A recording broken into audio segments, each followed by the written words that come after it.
ഇടതുപക്ഷ ജനാധിപത്യ മുന്നണിയുടെ സ്ഥാനാർത്ഥിയാണ് ആദ്യം പരിചയപ്പെടുത്താൻ എല്ലാവരും. സംസായി എന്നെ അറിയുന്നു വിചാരിക്കുന്നത് നന്ദകുമാറാണ്. ഇ.എൻ. മോഹൻദാസ്, ജയൻ, മുരുകൻകുട്ടി, പിമ്പർത്ത് ശ്രീനിവാസൻ ഒക്കെ ഇടതുപക്ഷ മുന്നണി നേതാക്കന്മാരാണ്. സാനു എല്ലാവരും പരിചയം ഉണ്ടാവുമെന്ന് വിചാരിക്കുന്നത്. വരാൻ പോകുന്ന പാർലമെൻറ്റ് തെരഞ്ഞെടുപ്പിനകത്ത് ഇടതുപക്ഷ ജനാധിപത്യ മുന്നണി മത്സരിക്കുന്ന കേരളത്തിലെ 20 സീറ്റിലും സ്ഥാനാർത്ഥിയെ പ്രഖ്യാപിച്ചിരിക്കുകയാണ്. ആ 20 സീറ്റിൽപ്പെട്ട പൊന്നാനി അസംബ്ലി നിയോജക മണ്ഡലത്തിൽ മത്സരിക്കുന്ന ശ്രീ കെ.എസ്. ഹംസ, അദ്ദേഹം പത്രക്കാരെ കാണുന്നതിനാണ് ഈ പത്രസമ്മേളനം വിളിച്ചിട്ടുള്ളത്. നമുക്കറിയാം, പൊന്നാനി പാർലമെൻറ്റ് നിയോജക മണ്ഡലം എന്ന് പറയുന്നത് 1971 രൂപം കൊണ്ടത്. അതിനു മുമ്പ് ഇപ്പോഴത്തെ കോൺസ്റ്റിറ്റ്യുൻസിയിൽ ഇപ്പോൾ മലപ്പുറം ജില്ലയിൽപ്പെട്ട 4 മണ്ഡലങ്ങളും പാലക്കാട് ജില്ലയിലായിരുന്ന 3 മണ്ഡലങ്ങളും ചേർന്ന് 1971 ഈ പാർലമെൻറ്റ് കോൺസ്റ്റിറ്റ്യുൻസി വന്നത്. പാലക്കാട് ജില്ലയിൽപ്പെട്ട ആ 3 മണ്ഡലങ്ങളിൽ ഉൾക്കൊള്ളുന്ന പാർലമെൻറ്റ് കോൺസ്റ്റിറ്റ്യുൻസിയിൽ സ്ഥിരമായി ഇടതുപക്ഷ ജനാധിപത്യ മുന്നണി CPM ജയിച്ചു വന്നിരുന്ന മണ്ഡലങ്ങളാണ്.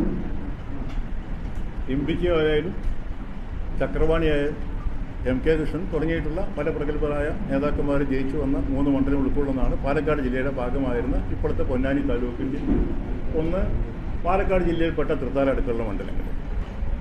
ഇവിടെ തിരൂരങ്ങാടി, താനൂർ, തിരൂർ, കോട്ടക്കൽ കോൺസ്റ്റിറ്റ്യുൻസി കോഴിക്കോട് ജില്ലയിൽപ്പെട്ടതായിരുന്നു.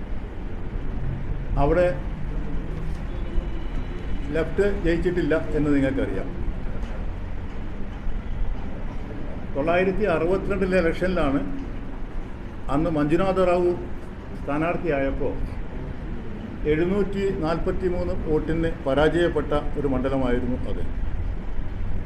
അതിനുശേഷം ഒരു ഇടതുപക്ഷ ജനാധിപത്യ മുന്നണിയുടെ അല്ലെങ്കിൽ സ്ഥാനാർത്ഥിയായിട്ട് മത്സരിച്ച ആൾക്കാരുണ്ട്. പക്ഷേ ഞങ്ങളെ ചിഹ്നത്തിൽ മത്സരിച്ചിട്ടില്ല. ഈ കോൺസ്റ്റിറ്റ്യുൻസി വന്ന ശേഷം പാലക്കാട് ജില്ലയിലെ ഈ 3 മണ്ഡലം അടക്കം വന്ന ശേഷം മത്സരിച്ചിട്ടില്ല. അതിന് മുമ്പ് മത്സരിച്ചിട്ടില്ല. ഇപ്പോൾ ഞങ്ങളുടെ പാർട്ടിക്ക് അനുവദിക്കപ്പെട്ട ഈ പൊന്നാനി കോൺസ്റ്റിറ്റ്യുൻസിയിൽ ഈ വരുന്ന തെരഞ്ഞെടുപ്പിൽ പൊന്നാനി പാർലമെൻറ്റിൽ നിന്നും കോൺസ്റ്റിറ്റ്യുൻസിയിൽ നിന്നും ഇടതുപക്ഷ ജനാധിപത്യ മുന്നണിയുടെ പിന്തുണയുള്ള സ്വതന്ത്ര സ്ഥാനാർത്ഥിയായി ഞാൻ മത്സരിക്കുന്ന വിവരം ഇതിനകം അറിഞ്ഞു കാണും. ഇന്ന് 3 മണിക്കാണ് ഔദ്യോഗികമായ സ്ഥാനാർത്ഥി പ്രഖ്യാപനം വന്നത്. ആയതിനു ശേഷം ഒരു പ്രസ് മീറ്റ് നടത്തിയാൽ മതി എന്ന് കണക്കാക്കിയാണ് ധാരാളം മാധ്യമ സുഹൃത്തുക്കൾ ഇതിനു മുമ്പ് വിളിച്ചിരുന്നെങ്കിലും അത് അവരോട് ഒഴിവ് പറഞ്ഞ് ഈ ദിവസം വരെയൊക്കെ കാത്തത്. അത് ഉചിതം അങ്ങനെയാണ് എന്ന് കണക്കാക്കിയാണ്. പല മാധ്യമ സുഹൃത്തുക്കൾക്കും ഒരു ബുദ്ധിമുട്ട് തോന്നിയിട്ടുണ്ടാവാം. അതായത് ഡിക്ലറേഷൻ വരട്ടെ എന്ന് കണക്കാക്കിയായിരുന്നു. ഇപ്പോൾ ഡിക്ലറേഷൻ വന്നു. അതിൻ്റെ ഉടനെ ഇവിടെ ആദ്യത്തെ പ്രസ് മീറ്റ് ഇവിടെ സംഘടിപ്പിക്കുകയാണ്. ഇനി ഇവിടെ നിന്ന് മത്സരം ആരംഭിക്കുകയാണ്. ഞാൻ മനസ്സിലാക്കിയിടത്തോളം ഇവിടെ വന്ന് 1-2 ദിവസത്തെ ആരവം കണ്ടപ്പോൾ പൊന്നാനി പാർലമെൻറ്റ് മണ്ഡലത്തിലെ ഇടതുപക്ഷ മുന്നണിയുടെ പ്രവർത്തകർ വലിയ ആവേശത്തിലാണ്.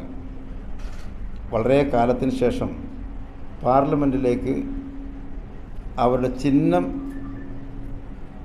ഒരു മത്സരത്തിന് തിരഞ്ഞെടുത്തു എന്നതാണ് ആ ആവേശത്തിൻ്റെ കാരണമെന്ന് മനസ്സിലായി. അത് ഉൾക്കൊണ്ടുകൂടി തന്നെയാണ് ആ ചിഹ്നത്തിൽ മത്സരിക്കാൻ തീരുമാനിച്ചത്. ബാക്കി കാര്യങ്ങളൊക്കെ തന്നെ പിന്നീട് സംസാരിക്കുന്നതാണ്.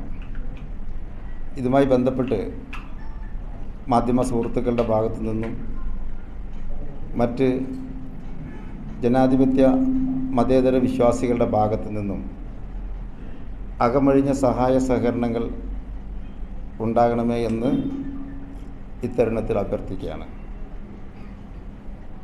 ഓക്കെ. ഈ ചിഹ്നം ആവശ്യപ്പെട്ടതാണോ പാർട്ടിയോട്? അതെ, ചിഹ്നം ഞാൻ പാർട്ടിയോട് ആവശ്യപ്പെട്ടതാണ്. അതിന് കാരണമുണ്ടായിരുന്നു. ഒന്ന്, ഞങ്ങൾക്കൊരു പാരമ്പര്യമുണ്ട്. 2004-2009 കാലഘട്ടത്തിൽ വെല്ലൂർ പാർലമെൻറ്റ് മണ്ഡലത്തിൽ നിന്നും ഞങ്ങളുടെ മുസ്ലിം ലീഗിൻ്റെ അഖിലേന്ത്യാ അധ്യക്ഷൻ, ഇപ്പോഴത്തെ അഖിലേന്ത്യാ അധ്യക്ഷൻ, അന്നത്തെ അഖിലേന്ത്യാ general secretary professor Khader Moideen Sahib മത്സരിക്കുന്നത് DMKയുടെ ചിഹ്നമായ ഉദയസൂര്യൻ അടയാളത്തിലായിരുന്നു. ലീഗിൻ്റെ ചിഹ്നത്തിലല്ല മത്സരിച്ചത്. അത് തന്നെ ഞങ്ങൾക്ക് ഒരു പ്രചോദനം വേണമെങ്കിൽ പറയാം. തെരഞ്ഞെടുപ്പ് വിജയത്തിന് ഗുണകരമാവുന്ന ചിഹ്നം തിരഞ്ഞെടുക്കുക എന്നതാണ്. രണ്ടാമത്തെ കാര്യം, ഞങ്ങൾ കൂടിയാലോചിച്ച് ഒരു വ്യക്തമായ മാനിഫെസ്റ്റോ തയ്യാറാക്കുന്നുണ്ട്. അതിൽ ജനങ്ങളുടെ ഒപ്പീനിയനും കൂടി സ്വീകരിച്ചുകൊണ്ടുള്ള ഒരു ജനകീയ മാനിഫെസ്റ്റോ ആയിരിക്കും തയ്യാറാക്കുന്നത്. അതിനുള്ള ഏതാനും ദിവസങ്ങൾ അതിനുവേണ്ടി മാറ്റിവെക്കുന്നുണ്ട്. കഴിഞ്ഞ ദിവസം ലീഗിന്റെ സംസ്ഥാന ജനറൽ സെക്രട്ടറി പറഞ്ഞത് പൊന്നാനിയിലെ വെല്ലുവിളിയല്ല, ലീഗിനൊന്നും കൂടി ജയം എളുപ്പമായി എന്നുള്ളതാണ് പറഞ്ഞത്. അതിനെങ്ങനെയാണ് നോക്കിക്കാണുന്നത്? എലിമട നൂഴാൻ പമ്മന നല്ലതെന്നൊരു പഴമൊഴിയുണ്ട്. അത് അദ്ദേഹത്തിന് ചോദിച്ചൊരു സംഗതിയാണ്.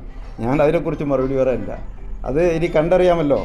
പിന്നെ എൻ്റെ ഒരു സ്ഥാനാർത്ഥിത്വം എൻ്റെ വ്യക്തിപരമായ ഒരു വിഷയമായി ഇതെടുക്കേണ്ടതില്ല. ഈ തെരഞ്ഞെടുപ്പ് ഇടത് ജനാധിപത്യ മുന്നണി ഇവിടുത്തെ പ്രബുദ്ധ ജനതയുടെ മുന്നിൽ വെക്കുന്ന ഒരു പ്രമേയത്തെ പുരസ്കരിച്ചുള്ളൊരു തെരഞ്ഞെടുപ്പാണ്. അത് വിജയം കൈവരിക്കുക തന്നെ ചെയ്യും.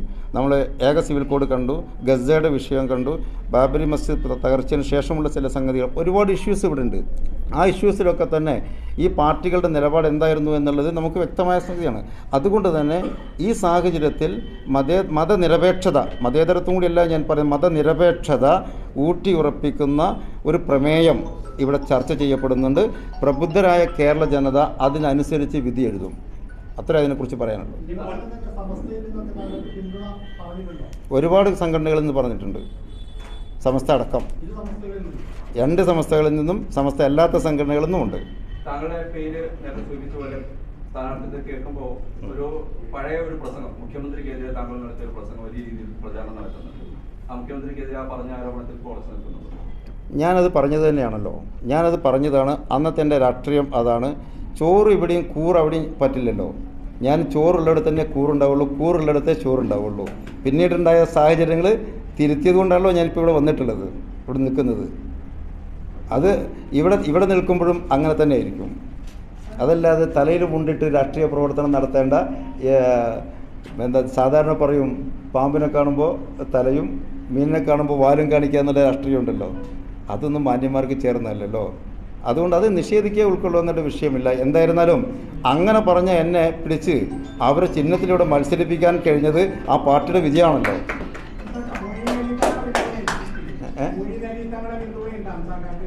ഒരുപാട് തങ്കന്മാരുടെ പിന്തുണ എനിക്കുണ്ട്. ഈ പൊന്നാനി ലോക്സഭാ മണ്ഡലത്തെ സംബന്ധിച്ചിടത്തോളം തീരദേശ മേഖല നിരവധി വരുന്നുണ്ട്, കടൽക്ഷോഭം പോലെയുള്ള പ്രശ്നങ്ങൾ നേരിടുന്നുണ്ട്. അപ്പൊ ഇടത് മുന്നണി ഇത്തരത്തിലുള്ള ഏതൊക്കെ വിഷയങ്ങൾ ഉയർത്തിക്കാട്ടിയാകും തിരഞ്ഞെടുപ്പിനെ നേരിടുക? അത് ഞാൻ നേരത്തെ പറഞ്ഞു. ഞങ്ങൾ ജനകീയ മാനിഫെസ്റ്റോ രൂപം കൊടുക്കാൻ തയ്യാറാണ്. അത് അടുത്ത് തന്നെ 2 ദിവസത്തിനുള്ളിൽ അതിലിരിക്കും. അത് ഇവിടുത്തെ ധാരാളം ജനപ്രതിനിധികൾ ഇവിടെയുണ്ട്. പൊന്നാനിയുടെ സ്പന്ദനങ്ങൾ നേരിട്ടറിയുന്ന ജനപ്രതിനിധികളും നേതാക്കളുമാണ് എൻ്റെ ഇടത്തും വലത്തുമായിരിക്കുന്നത്.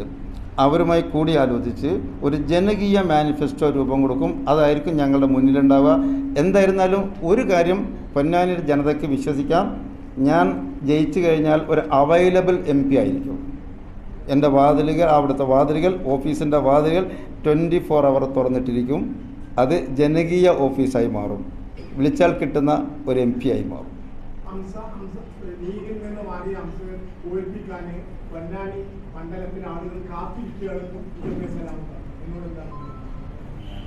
അത് PMA സലാമാണ് അതിന് ഉത്തരം പറയേണ്ടത്. എന്തായാലും പൊന്നാനിയിലെ ജനത മറ്റെന്തിനോ കാത്തിരിക്കുന്നുണ്ട് എന്നുള്ള വ്യക്തമാണ്.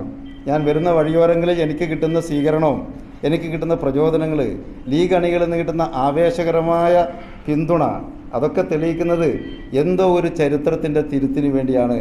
ആഫ്റ്റർ പൊന്നാനി 2024 ബിഫോർ 24 ആസിൻസ് 24 എന്ന് പിന്നീട് കാലം രാഷ്ട്രീയ ചരിത്രം എഴുതി വെക്കുന്ന ഒരു തെരഞ്ഞെടുപ്പായിരിക്കും ഈ തെരഞ്ഞെടുപ്പ്.